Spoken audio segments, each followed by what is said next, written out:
Welcome to Soft Hour Library. Tonight's story begins now. Close your eyes and rest.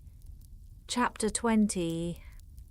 Mr. Collins was not left long to the silent contemplation of his successful love, for Mrs. Bennet, having dawdled about in the vestibule to watch for the end of the conference, no sooner saw Elizabeth open the door and with quick step pass her towards the staircase, than she entered the breakfast-room, and congratulated both him and herself in warm terms on the happy prospect of their nearer connection. Mr. Collins received and returned these felicitations with equal pleasure, and then proceeded to relate the particulars of their interview, with the result of which he trusted he had every reason to be satisfied, since the refusal which his cousin had steadfastly given him would naturally flow from her bashful modesty and the genuine delicacy of her character. This information, however, startled Mrs. Bennet.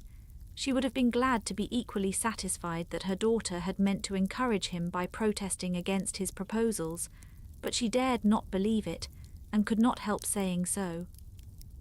"But depend upon it, Mr. Collins," she added, "that Lizzie shall be brought to reason. I will speak to her about it myself directly. She is a very headstrong, foolish girl, and does not know her own interest, but I will make her know it." "Pardon me for interrupting you, madam," cried Mr. Collins, "but if she is really headstrong and foolish, I know not whether she would altogether be a very desirable wife to a man in my situation, who naturally looks for happiness in the marriage state. If therefore she actually persists in rejecting my suit, perhaps it were better not to force her into accepting me, because, if liable to such defects of temper, she could not contribute much to my felicity." "Sir, you quite misunderstand me," said Mrs. Bennet, alarmed. "Lizzie is only headstrong in such matters as these. In everything else she is as good-natured a girl as ever lived. I will go directly to Mr. Bennet, and we shall very soon settle it with her, I am sure." She would not give him time to reply, but hurrying instantly to her husband, called out as she entered the library, "Oh, Mr. Bennet, you are wanted immediately. We are all in an uproar. You must come and make Lizzie marry Mr. Collins, for she vows she will not have him, and if you do not make haste, he will change his mind and not have her." Mr. Bennet raised his eyes from his book as she entered, and fixed them on her face with a calm unconcern, which was not in the least altered by her communication. "I have not the pleasure of understanding you," said he, when she had finished her speech. "Of what are you talking?" "Of Mr. Collins and Lizzie. Lizzie declares she will not have Mr. Collins, and Mr. Collins begins to say that he will not have Lizzie. And what am I to do on the occasion? It seems a hopeless business. Speak to Lizzie about it yourself. Tell her that you insist upon her marrying him. Let her be cooled down. She shall hear my opinion." Mrs. Bennet rang the bell, and Miss Elizabeth was summoned to the library. "Come here, child," cried her father as she appeared. "I have sent for you on an affair of importance. I understand that Mr. Collins has made you an offer of marriage. Is it true?" Elizabeth replied that it was. "Very well, and this offer of marriage you have refused?" "I have, sir." "Very well. We now come to the point. Your mother insists upon your accepting it. Is it not so, Mrs. Bennet?" "Yes, or I will never see her again. An unhappy alternative is before you, Elizabeth. From this day you must be a stranger to one of your parents. Your mother will never see you again if you do not marry Mr. Collins, and I will never see you again if you do." Elizabeth could not but smile at such a conclusion of such a beginning, but Mrs. Bennet, who had persuaded herself that her husband regarded the affair as she wished, was excessively disappointed. "What do you mean, Mr. Bennet, by talking in this way? You promised me to insist upon her marrying him." "My dear," replied her husband, "I have two small favours to request. First, that you will allow me the free use of my understanding on the present occasion, and secondly of my room. I shall be glad to have the library to myself as soon as may be. Not yet, however, in spite of her disappointment in her husband, did Mrs. Bennet give up the point. She talked to Elizabeth again and again, coaxed and threatened her by turns. She endeavoured to secure Jane in her interest, but Jane, with all possible mildness, declined interfering, and Elizabeth, sometimes with real earnestness and sometimes with playful gaiety, replied to her attacks. Though her manner varied, however, her determination never did. Mr. Collins, meanwhile, was meditating in solitude on what had passed. He thought too well of himself to comprehend on what motive his cousin could refuse him, and though his pride was hurt, he suffered in no other way. His regard for her was quite imaginary, and the possibility of her deserving her mother's reproach prevented his feeling any regret. While the family were in this confusion, Charlotte Lucas came to spend the day with them. She was met in the vestibule by Lydia, who, flying to her, cried in a half-whisper, "I am glad you are come, for there is such fun here. What do you think has happened this morning? Mr. Collins has made an offer to Bennet's, and she will not have him." Charlotte had hardly time to answer before they were joined by Kitty, who came to tell the same news, and no sooner had they entered the breakfast-room, where Mrs. Bennet was alone, than she likewise began on the subject, calling on Miss Lucas for her compassion, and entreating her to persuade her friend Lizzie to comply with the wishes of her family. "Pray do, my dear Miss Lucas," she added in a melancholy tone, "for nobody is on my side, nobody takes part with me. I am cruelly used, nobody feels for my poor nerves." Charlotte's reply was spared by the entrance of Jane and Elizabeth. "Aye, there she comes," continued Mrs. Bennet, looking as unconcerned as may be, and caring no more for us than if we were at York, provided she can have her own way. "But I tell you what, Miss Lizzie, if you take it into your head to go on refusing every offer of marriage in this way, you will never get a husband at all, and I am sure I do not know who is to maintain you when your father is dead. I shall not be able to keep you, and so I warn you. I have done with you from this very day. I told you in the library, you know, that I should never speak to you again, and you will find me as good as my word.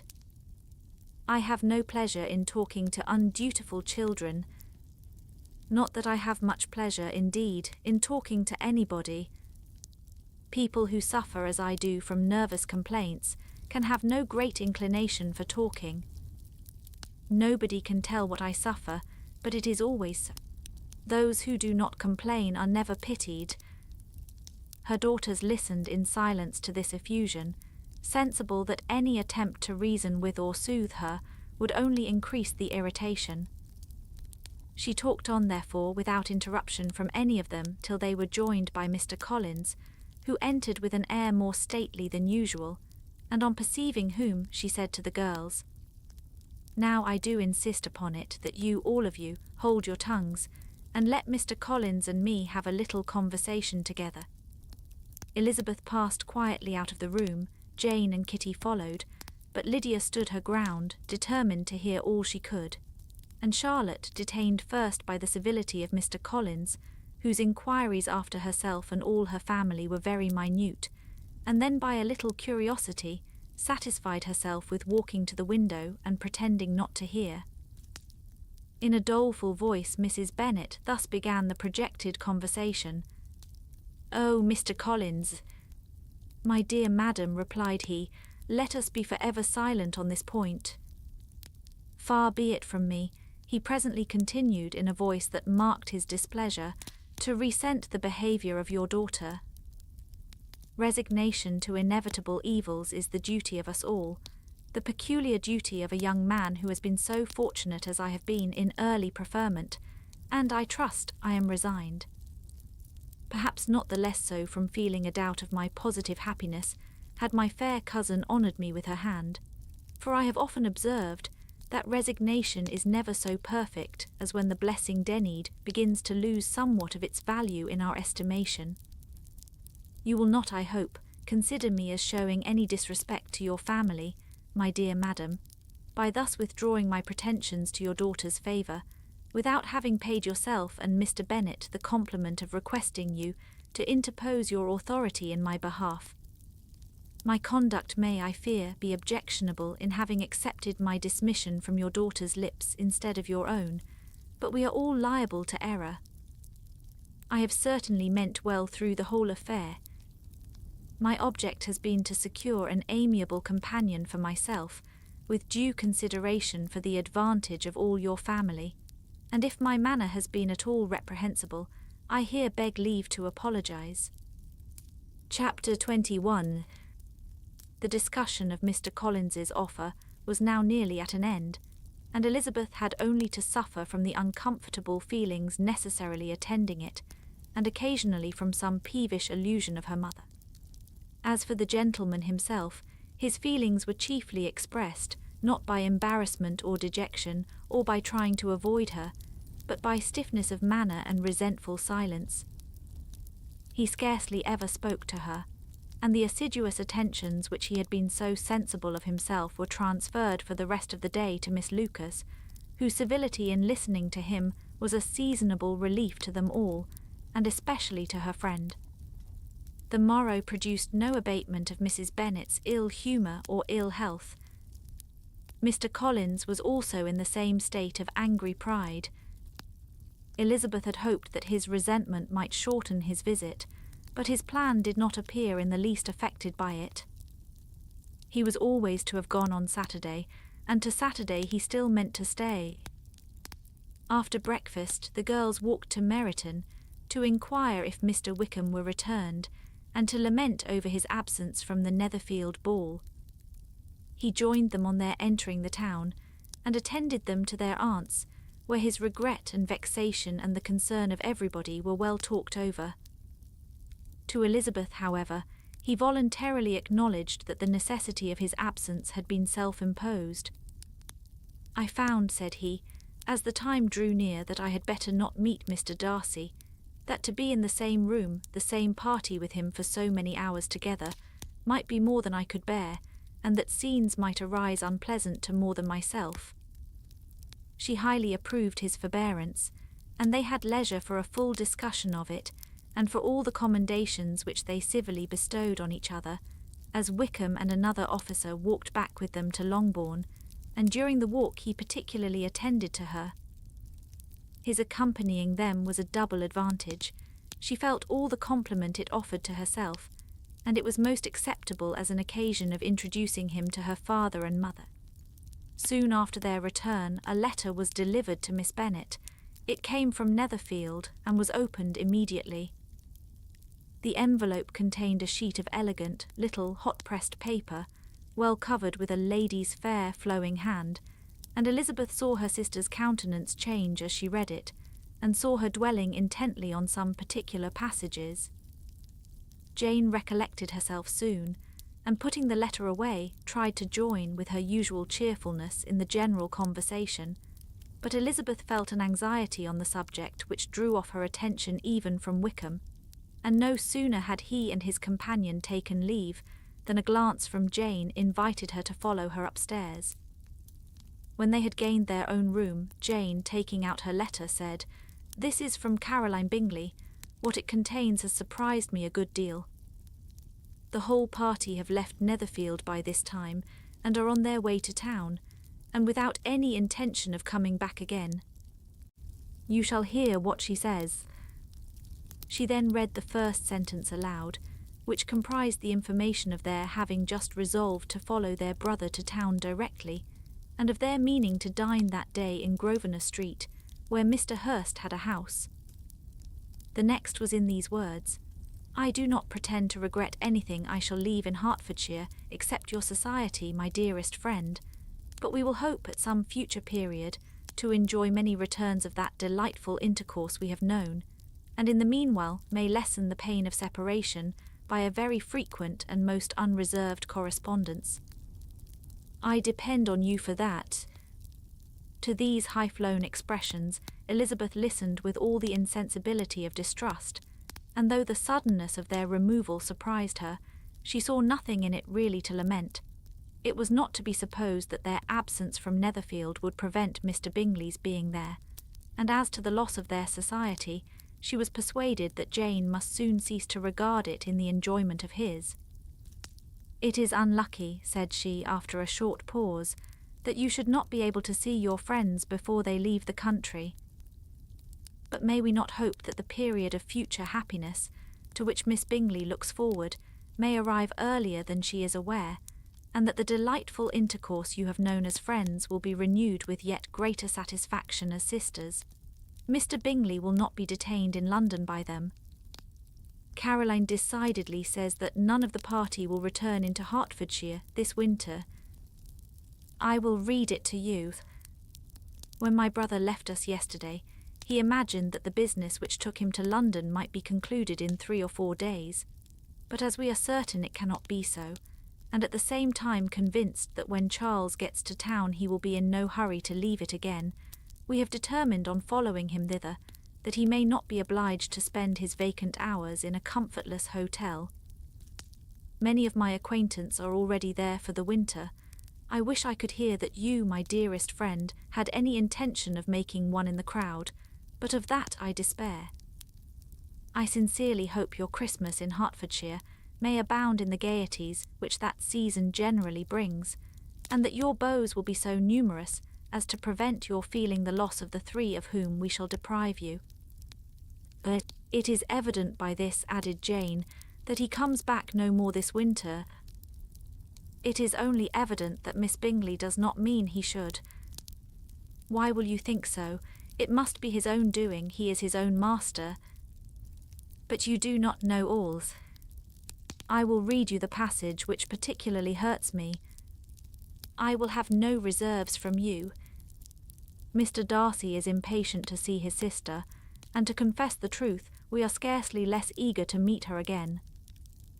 I really do not think Georgiana Darcy has her equal for beauty, elegance, and accomplishments, and the affection she inspires in Louisa and myself is heightened into something still more interesting from the hope we dare to entertain of her being hereafter our sister. I do not know whether I ever before mentioned to you my feelings on this subject, but I will not leave the country without confiding them, and I trust you will not esteem them unreasonable. My brother admires her greatly already. He will have frequent opportunity now of seeing her on the most intimate footing. Her relations all wish the connection as much as his own, and a sister's partiality is not misleading me, I think, when I call Charles most capable of engaging any woman's heart. With all these circumstances to favour an attachment, and nothing to prevent it, am I wrong, my dearest Jane, in indulging the hope of an event which will secure the happiness of so many? What think you of this sentence, my dear Lizzie? Said Jane, as she finished it. Is it not clear enough? Does it not expressly declare that Caroline neither expects nor wishes me to be her sister, that she is perfectly convinced of her brother's indifference, and that if she suspects the nature of my feelings for him she means, most kindly, to put me on my guard? Can there be any other opinion on the subject? Yes, there can, for mine is totally different. Will you hear it? Most willingly. You shall have it in a few words. Miss Bingley sees that her brother is in love with you, and wants him to marry Miss Darcy. She follows him to town in the hope of keeping him there, and tries to persuade you that he does not care about you. Jane shook her head. Indeed, Jane, you ought to believe me. No one who has ever seen you together can doubt his affection. Miss Bingley, I am sure, cannot. She is not such a simpleton. Could she have seen half as much love in Mr. Darcy for herself, she would have ordered her wedding clothes. But the case is this, we are not rich enough or grand enough for them, and she is the more anxious to get Miss Darcy for her brother, from the notion that when there has been one into marriage, she may have less trouble in achieving a second, in which there is certainly some ingenuity, and I dare say it would succeed if Mr. Borg were out of the way.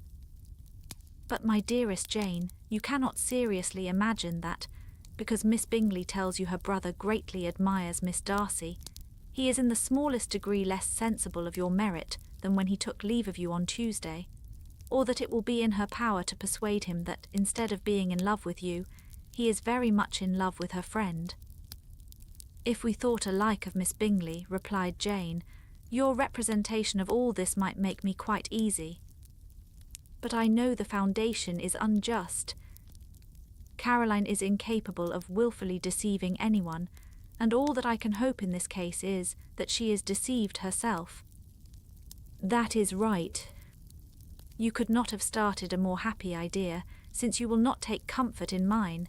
Believe her to be deceived by all means. You have now done your duty by her, and must fret no longer. But, my dear sister, can I be happy, even supposing the best, in accepting a man whose sisters and friends are all wishing him to marry elsewhere?" "You must decide for yourself," said Elizabeth.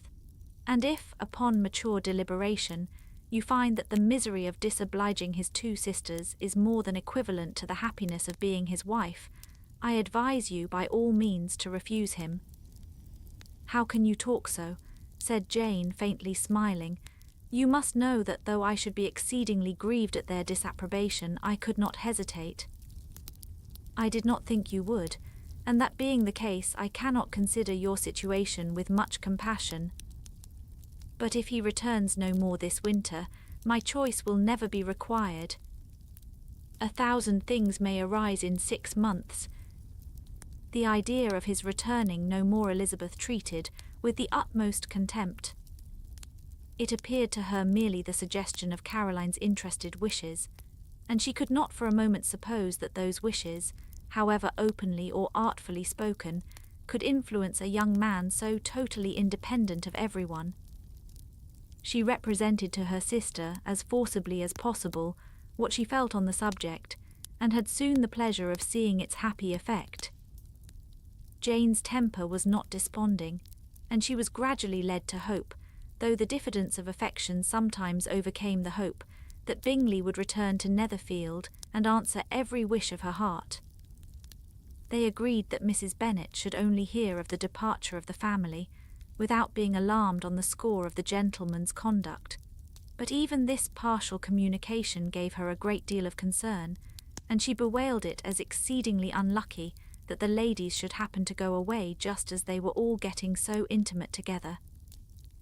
After lamenting it, however, at some length, she had the consolation of thinking that Mr. Bingley would be soon down again, and soon dining at Longbourn, and the conclusion of all was the comfortable declaration that though he had been invited only to a family dinner, she would take care to have 2 full courses. Chapter 22. The Bennets were engaged to dine with the Lucases, and again, during the chief of the day, was Miss Lucas so kind as to listen to Mr. Collins. Elizabeth took an opportunity of thanking her.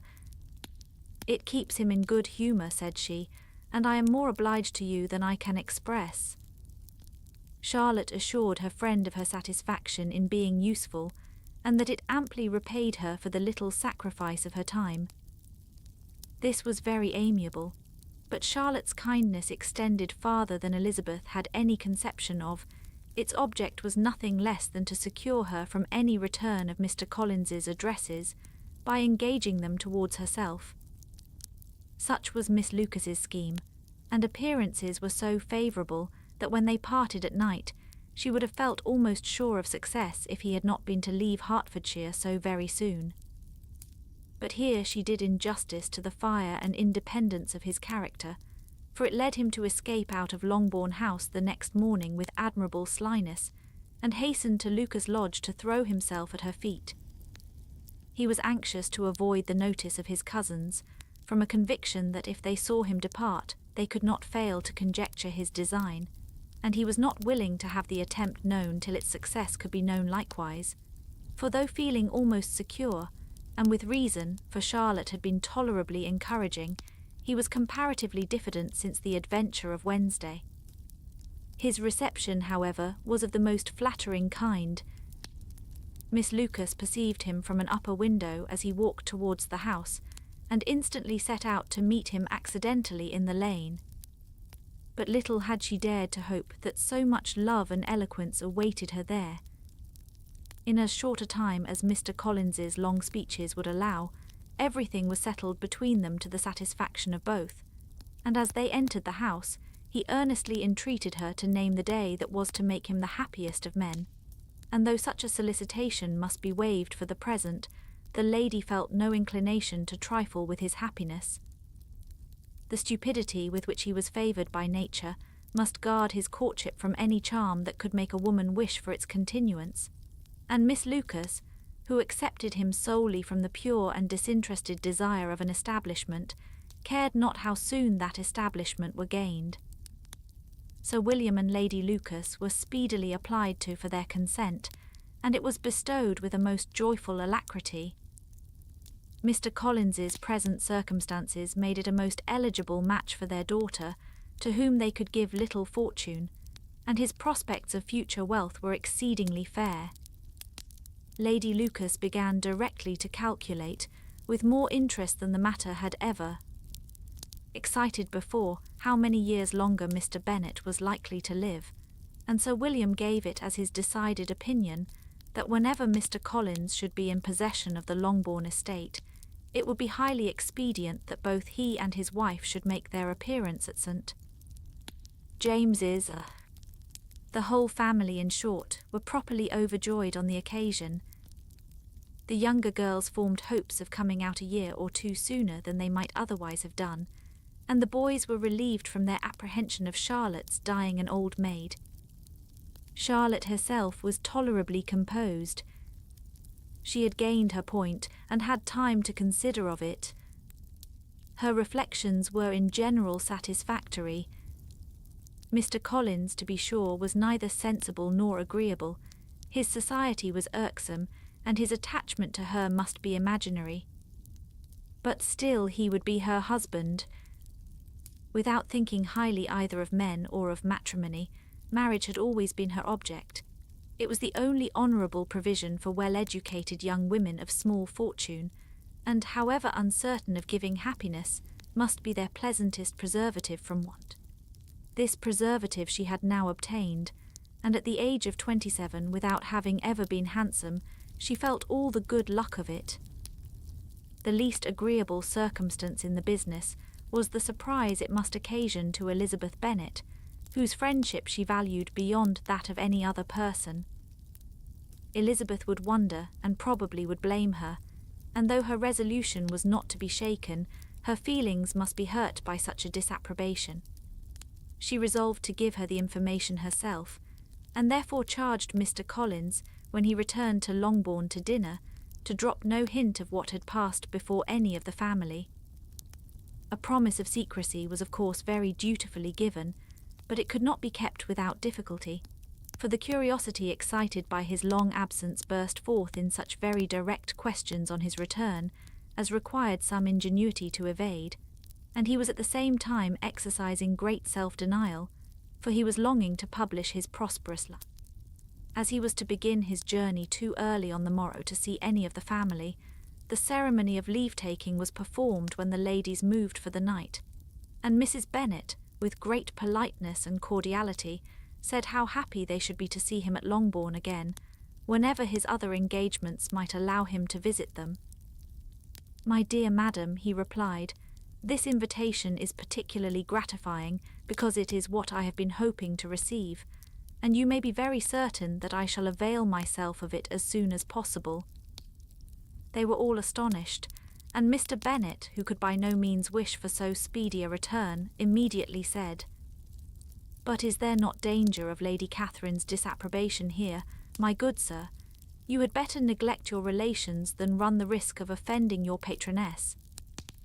"My dear sir," replied Mr. Collins, "I am particularly obliged to you for this friendly caution, and you may depend upon my not taking so material a step without her ladyship's concurrence. You cannot be too much on your guard.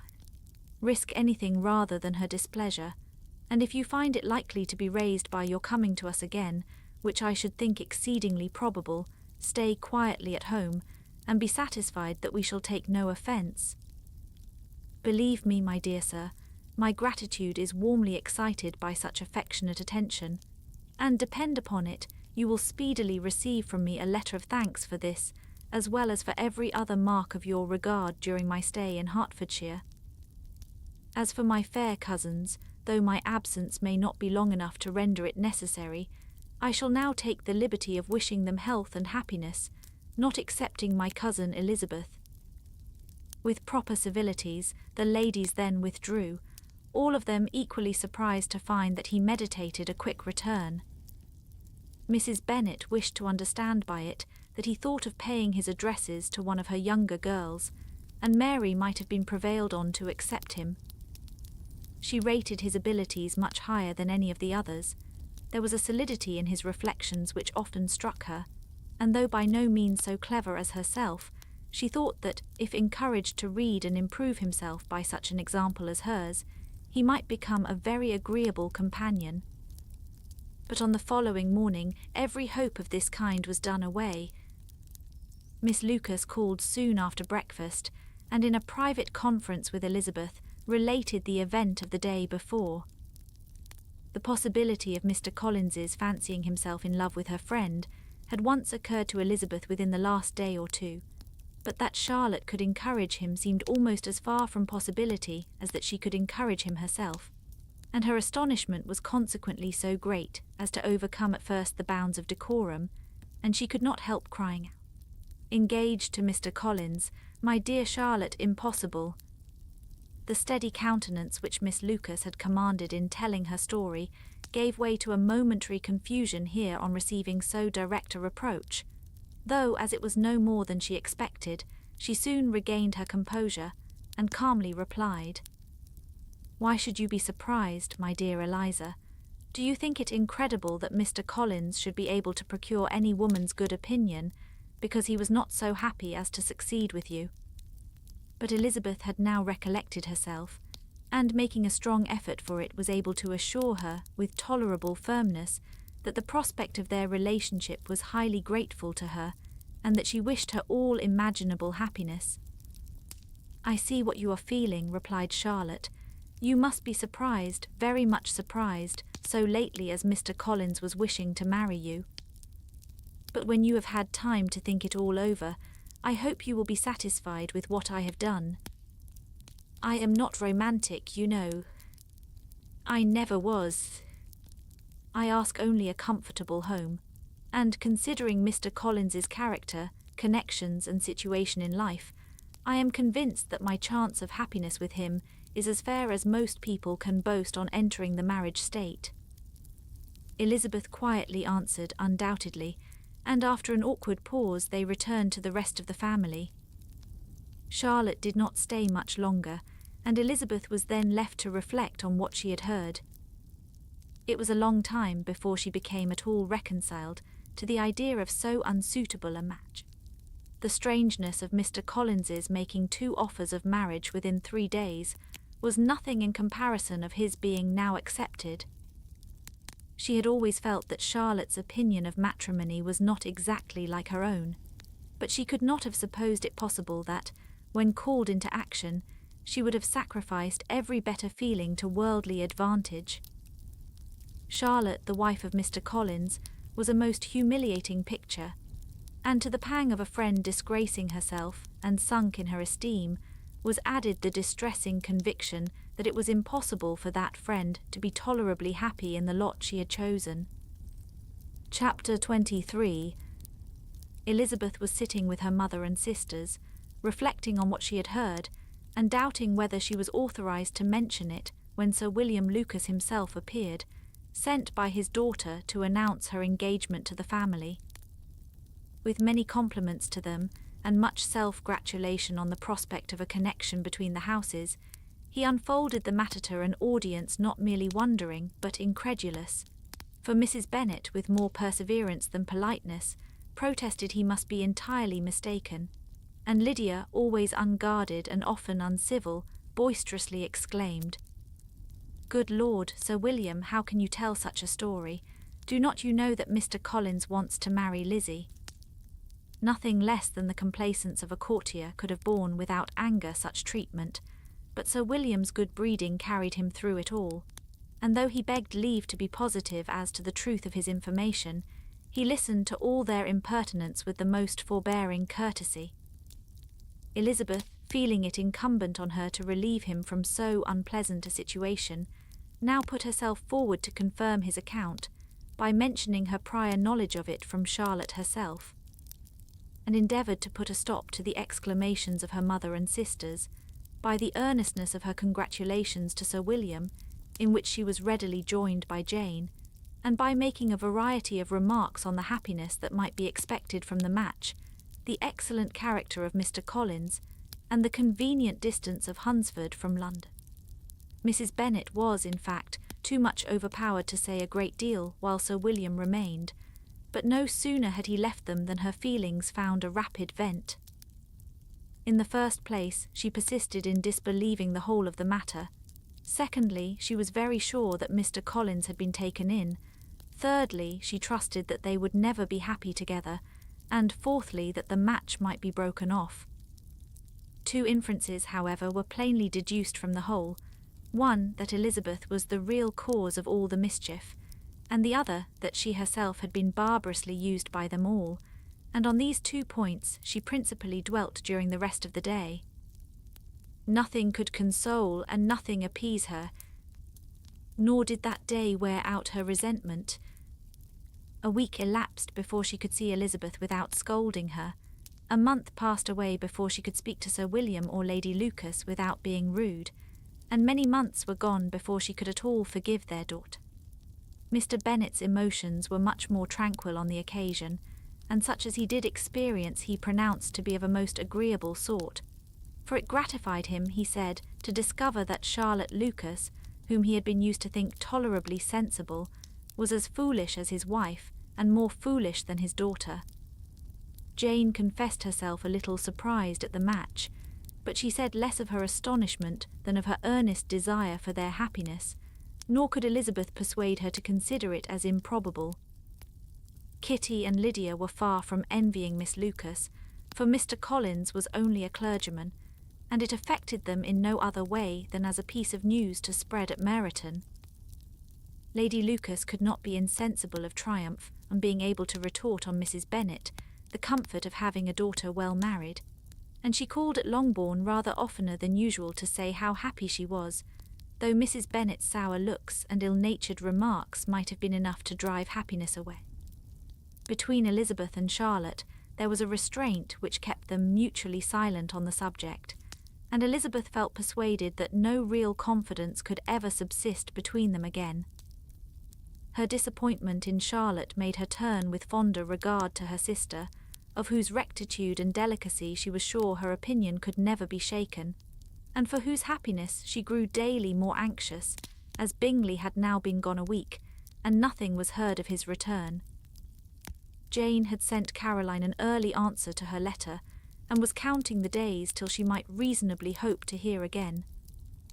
The promised letter of thanks from Mr. Collins arrived on Tuesday, addressed to their father, and written with all the solemnity of gratitude which a 12 months' abode in the family might have prompted.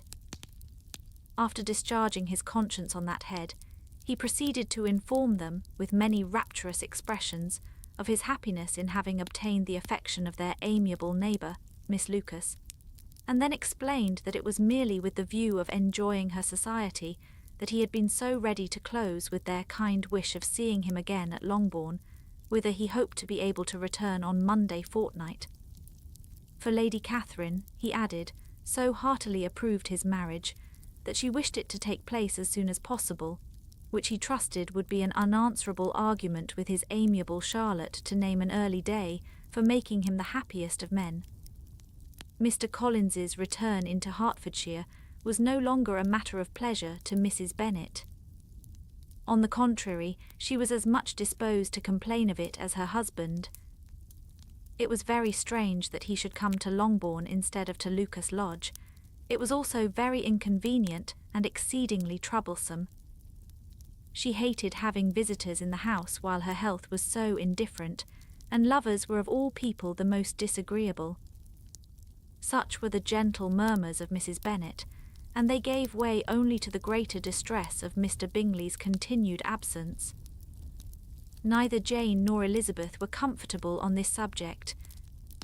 Day after day passed away without bringing any other tidings of him than the report which shortly prevailed in Meryton of his coming no more to Netherfield the whole winter, a report which highly incensed Mrs. Bennet, and which she never failed to contradict as a most scandalous falsehood. Even Elizabeth began to fear not that Bingley was indifferent, but that his sisters would be successful in keeping him away. Unwilling as she was to admit an idea so destructive to Jane's happiness, and so dishonourable to the stability of her lover, she could not prevent its frequently recurring. The united efforts of his two unfeeling sisters, and of his overpowering friend, assisted by the attractions of Miss Darcy and the amusements of London, might be too much, she feared, for the strength of his attachment. As for Jane, her anxiety under this suspense was, of course, more painful than Elizabeth's, but whatever she felt she was desirous of concealing, and between herself and Elizabeth, therefore, the subject was never alluded to. But as no such delicacy restrained her mother, an hour seldom passed in which she did not talk of Bingley, express her impatience for his arrival, or even require Jane to confess that if he did not come back, she should think herself very illused. It needed all Jane's steady mildness to bear these attacks with tolerable tranquillity. Mr. Collins returned most punctually on the Monday fortnight, but his reception at Longbourn was not quite so gracious as it had been on his first introduction. He was too happy, however, to need much attention, and luckily for the others, the business of love-making relieved them from a great deal of his company. The chief of every day was spent by him at Lucas Lodge, and he sometimes returned to Longbourn only in time to make an apology for his absence before the family went to bed. Mrs. Bennet was really in a most pitiable state. The very mention of anything concerning the match threw her into an agony of ill humour, and wherever she went she was sure of hearing it talked of. The sight of Miss Lucas was odious to her. As her successor in that house, she regarded her with jealous abhorrence.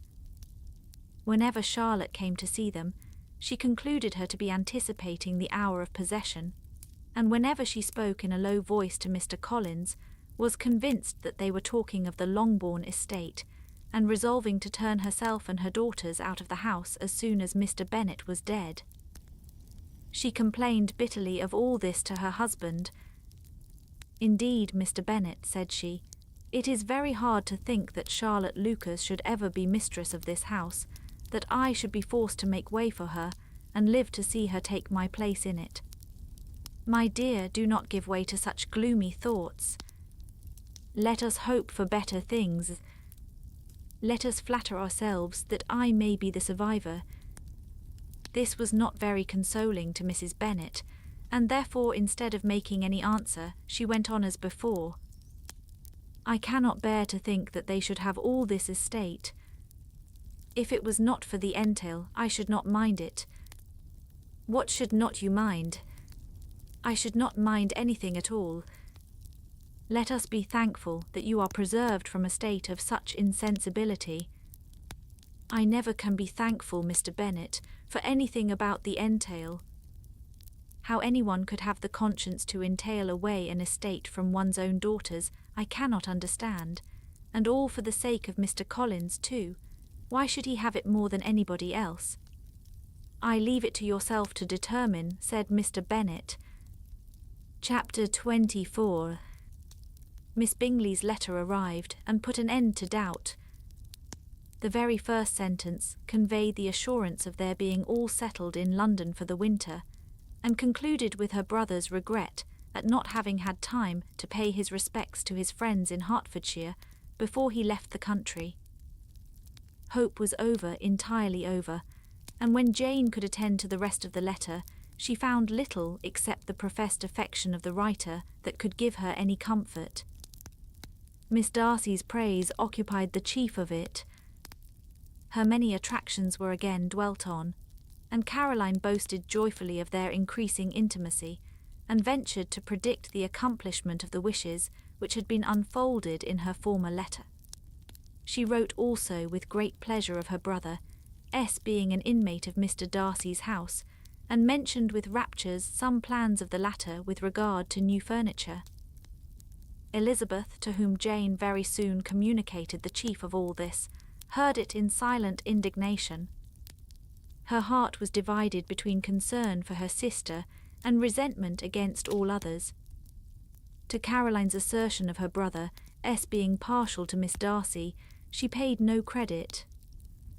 That he was really fond of Jane, she doubted no more than she had ever done, and much as she had always been disposed to like him, she could not think without anger, hardly without contempt, on that easiness of temper, that want of proper resolution, which now made him the slave of his designing friends, and led him to sacrifice his own happiness to the caprice of their inclinations. Had his own happiness, however, been the only sacrifice, he might have been allowed to sport with it in whatever manner he thought best, but her sister's was involved in it, as she thought he must be sensible himself. It was a subject, in short, on which reflection would be long indulged, and must be unavailing. She could think of nothing else, and yet whether Bingley's regard had really died away, or was suppressed by his friends' interference, whether he had been aware of Jane's attachment, or whether it had escaped his observation, whichever were the case, though her opinion of him must be materially affected by the difference, her sister's situation remained the same, her peace equally wounded.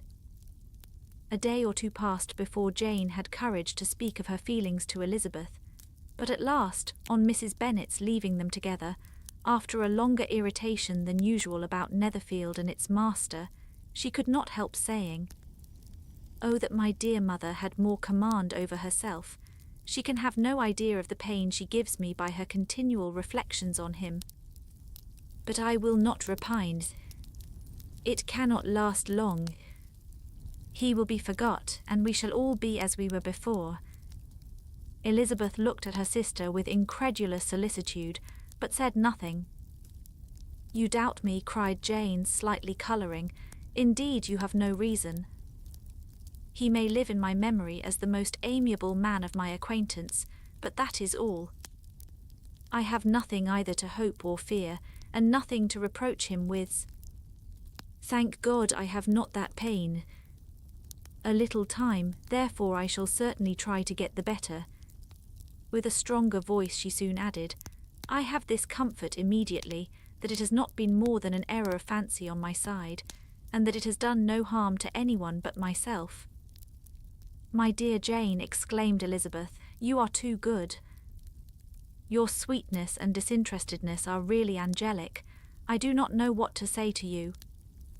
I feel as if I had never done you justice, or loved you as you deserve." Miss Bennet eagerly disclaimed all extraordinary merit, and threw back the praise on her sister's warm affection. "Nay," said Elizabeth, "this is not fair.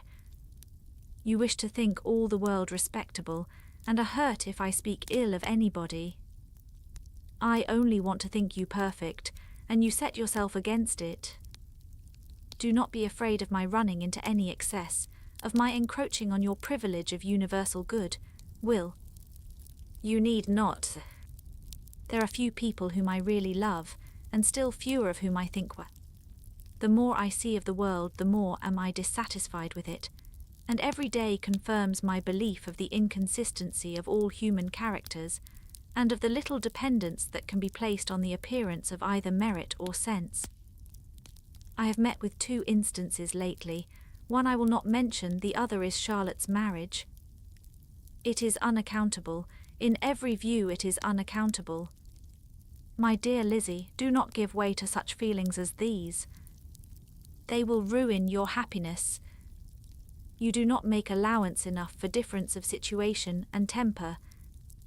Consider Mr. Collins's respectability, and Charlotte's prudent, steady character.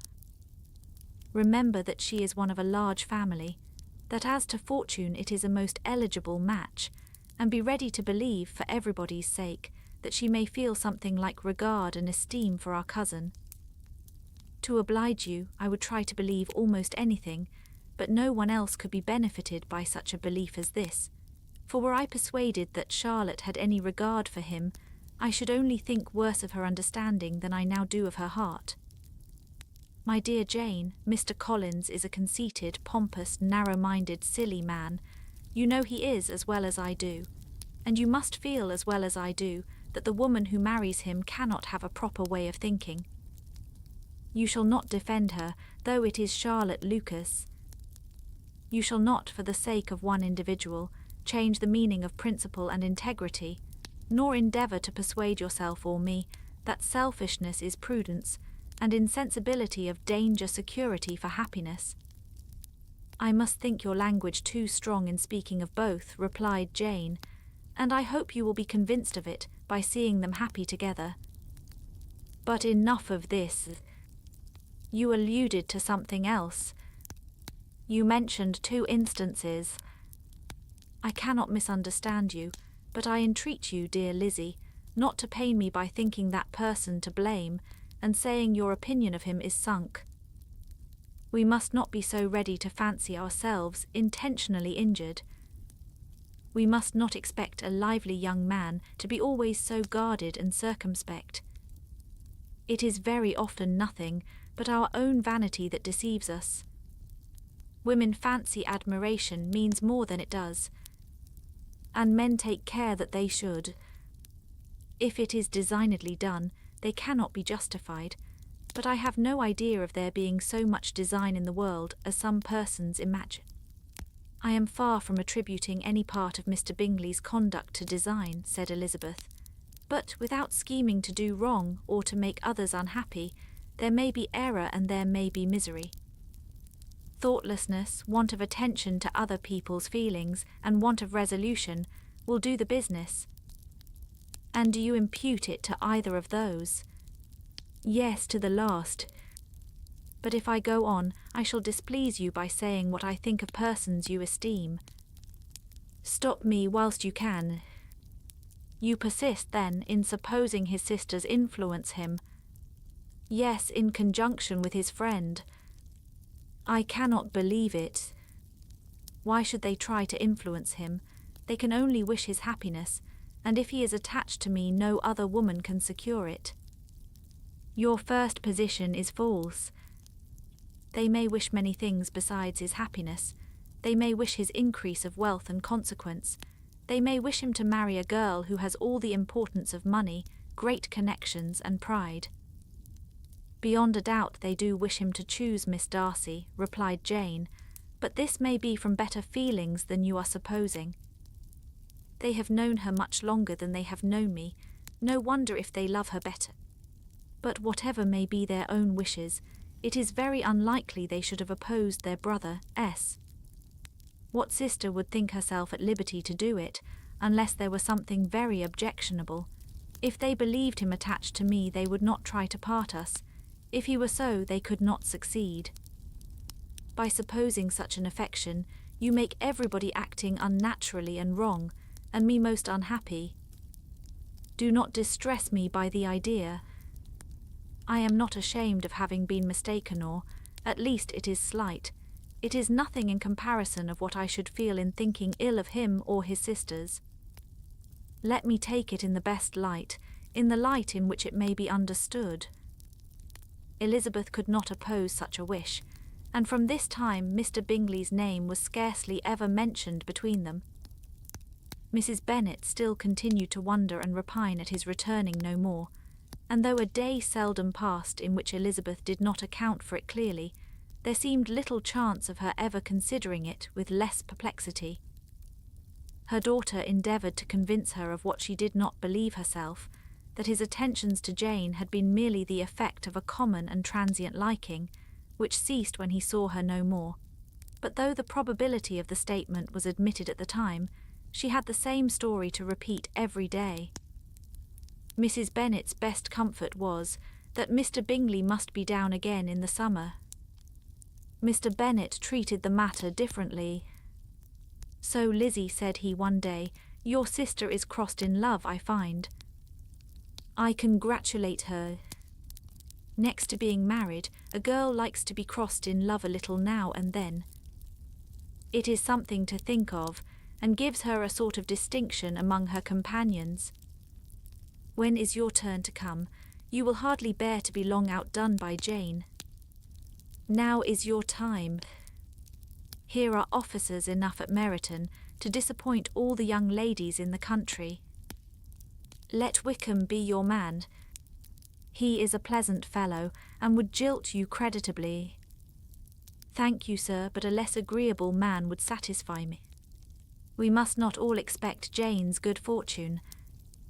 True, said Mr. Bennet, but it is a comfort to think that whatever of that kind may befall you, you have an affectionate mother who will always make the most of it. Mr. Wickham's society was of material service in dispelling the gloom which the late perverse occurrences had thrown on many of the Longbourn family. They saw him often, and to his other recommendations was now added that of general unreserve. The whole of what Elizabeth had already heard, his claims on Mr. Darcy and all that he had suffered from him, was now openly acknowledged and publicly canvassed, and everybody was pleased to think how much they had always disliked Mr. Darcy before they had known anything of the matter. Miss Bennet was the only creature who could suppose there might be any extenuating circumstances in the case unknown to the society of Hertfordshire. Her mild and steady candour always pleaded for allowances, and urged the possibility of mistakes, but by everybody else Mr. Darcy was condemned as the worst of men.